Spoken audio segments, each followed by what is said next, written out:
Nanood si Catherine Bernardo ng concert ni Darren last Saturday sa Araneta Coliseum kasama niya si Chi Filomeno at iba pang showbiz friend. Trending sa X ang videos photos ni Catherine sa nasabing concert pero ang kapansin-pansin ay ang suot niyang black ring. Matagal na ring iniintriga ng mga netizen at Catherine fans ang parehong black ring na palaging suot ni na Alden Richard at Catherine.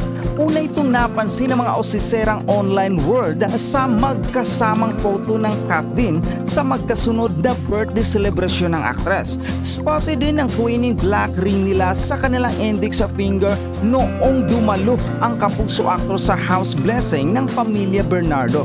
May mga magkakahiwalay na pictorial din sina Catherine at Alden na kapansin-pansin ang suot nilang black ring.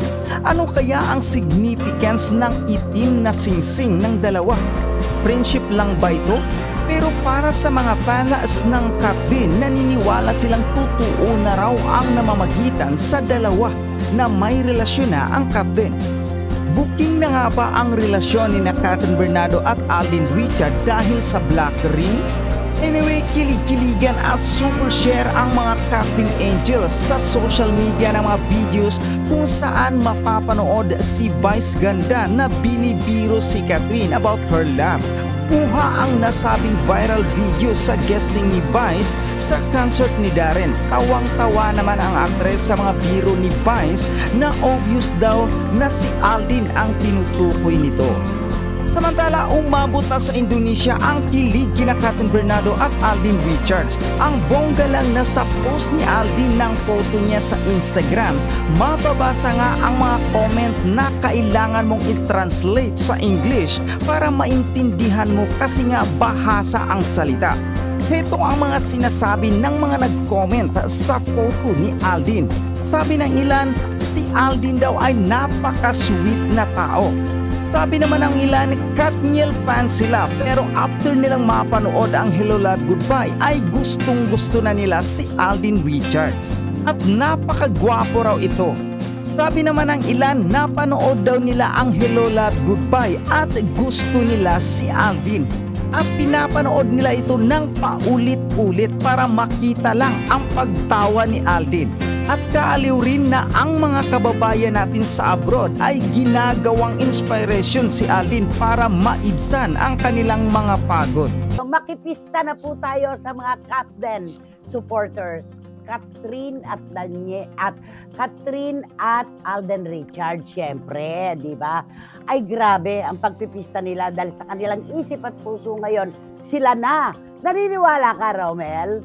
Ay naku, pasasaan, di ba sabi nga natin, araw-araw nade-develop ang ating mga kwento. Kaya antayin natin na talagang meron na tayong ilalagay sa frame. Kasi unti-unti na nade-develop sa frame na natin yan. Maraming diba? rolyo na ng negatibo ng camera. Marami po kasi ang nag-iisip na sila daw talaga dahil yung mga galawan, yun ang pinag-uusapan, yung halos di na sila nag-iiwalay, nagkita lang kagabi, magkasama na naman kinabukasan ulit, magkasama pa rin. At welcome na nga po si Alden sa pamilya Bernardo. At ikalawa, yung kwento natin, ang mga telebabad dyan. Ano ba? Ikaw na ang una magbaba ng phone, Romel. Ay hindi, ikaw na, kasi ikaw yung girl. O sige, ganito na lang, sabay tayo. One, two, three.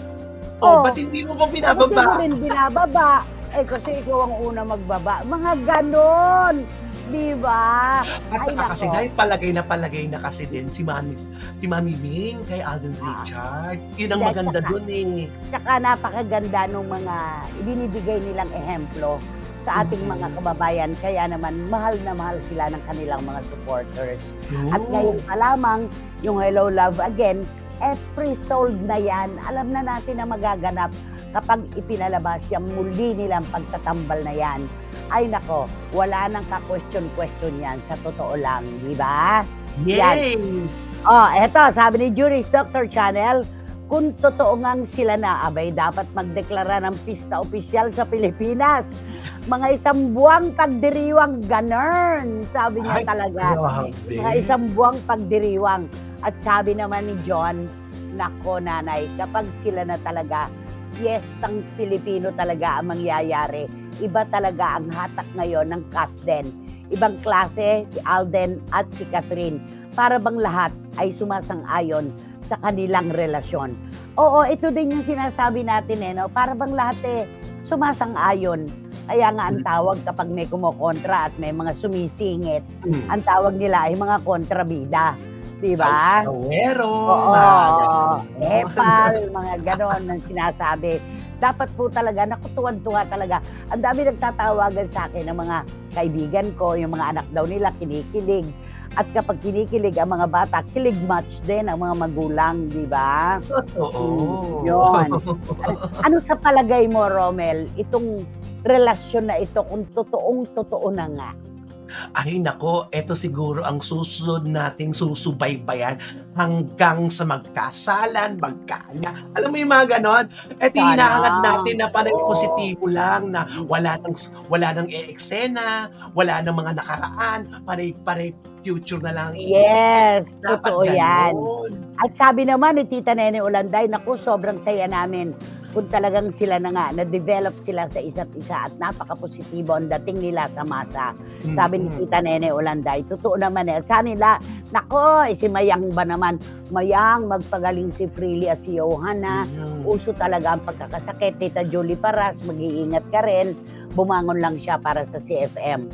Sabi ni Mayang, mas maraming sasaya ang puso, Nay, kung official na po ang Katden. Ika nga po, action speaks louder than words. Kay Tisoy naman po, galing na, what you see is what you get. Hindi po maitatago ang mga kilos nila na ubod ng tamis. Hindi na po kailangang i-memorize yan. Totoo. At hindi natin kailangan maging henyo. Kailangan ba genius ang manghula para masabing sila na nga, di ba? At sabi naman ni Eddie Letada, nakatutok lang kami dito sa Tahian ni Tikya na lahat dito ay fans ng Katden. Hello, Nanay Conching, sabi ni Eddie Letada. Naku, ang dami na papaligaya ha. Ay, si Miss Nags, naku naman. Sabi niya, hi Nay, love is in the air. Kita naman po sa Katden na masaya sila at inspired pareho. Kaya po pati mga nakapalibot sa kanila ay ganun din ang pakiramdam. Totoo to, love is in the air. At kapag maligaya ang hinahangaan, ang mga humahanga ay mas maligaya, di ba? At sabi pa ni Boycie Caragay, ang dami pong nagdarasal. I'm sure na sana sila na nga. Botong-boto, I'm sure si Mami Min kay Papa Alden namin ni Mayang. Kaya talagang blockbuster na naman ang Hello, Love Again. Come November, I love Katden to the max. Oh, sabi ni Marichu na talaga namang naibsan daw ang kanyang sobrang init na nararamdaman. Umuulan sa kanila sa Kanlubang. Isa lang po ang masasabi ko, Nay. Daniel Padilla left the group. Sabi ni Marichu. Left the group daw. Ayan. Sabi pa uli ni Boycie, ay, yung pa rin pala yung kanya. Ayan. Let's just be happy, sabi ni John, na mukhang totohanan na nga yata ito. At kung totoo na nga, hooray, hooray, hooray. Okay. At sabi ni Shoni Sebastian, Nay, naimbag na daw po.